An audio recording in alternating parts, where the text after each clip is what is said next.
knowledge, such as Rizal is our national hero. But what else do we know about him?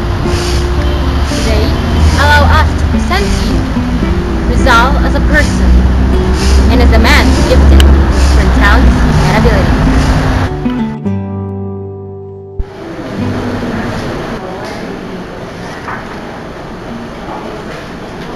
The poems of Dr. Jose Rizal take up a huge part in his artistic work. With his broad knowledge in languages, Rizal would surely be pleased of the wide circulation of his work, especially their translation in different universal languages. Besides Spanish and Tagalog, some of his best poetries have also been translated and presented in Bicol, German, English, French, Japanese, and nowadays, Italian. Ako, Diyos sa Rizal. Bata pa lang ako, nalaisip na ako sulat. Hindi nawala ang aking pag-iisip. Kahit ako'y tumanda na, marami na akong nisulat ng mga tula. At ilan sa mga ito na naging inspirasyon para sa mga kabataan at sa mga kababayan kong Pilipino. Ang isinapahal na kanyang salita, mahigit na hayop na kalantang ito.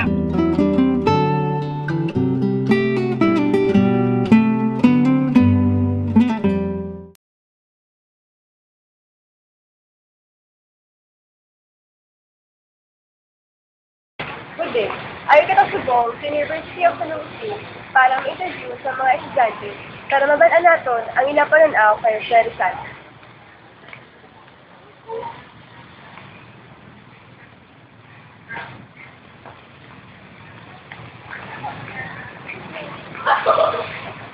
Ito namin na-interview para sa atin. Ano yung mga alam ko? Kaya ano po? Ano masabi mo kay Rizal? Kaya nabiyang ang Pilipino sa kanyang siswan tungkol sa damo na skills na kabalo sa mag-tail, kabalo sa masulat, kag damo mo sa languages na nabalaan. Sa for example, sa mayor, ang mayor dapat mas-focus sa bagay kundi sila connected for the betterment of the country.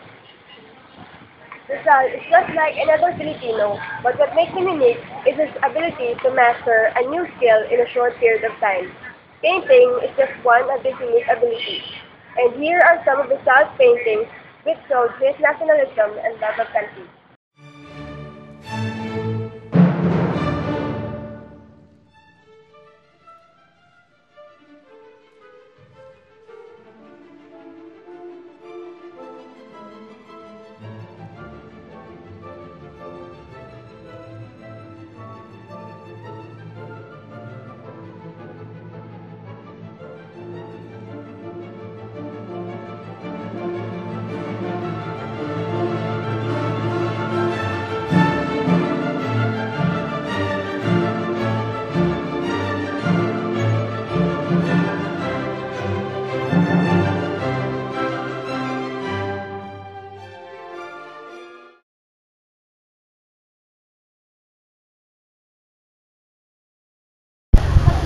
Good day. Ari kita subong sa University of San Agustin.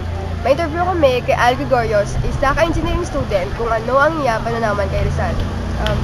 Kung para sa mo, nagkakabulig si Rizal na baka na-aware ang mga tao due sa Spanish occupation sa mga injustices na ginahimo sa ila.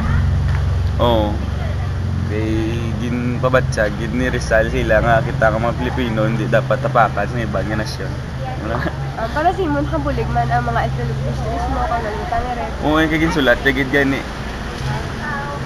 Thank you. And this ends our interview. Here are some books written by Jose Rizal.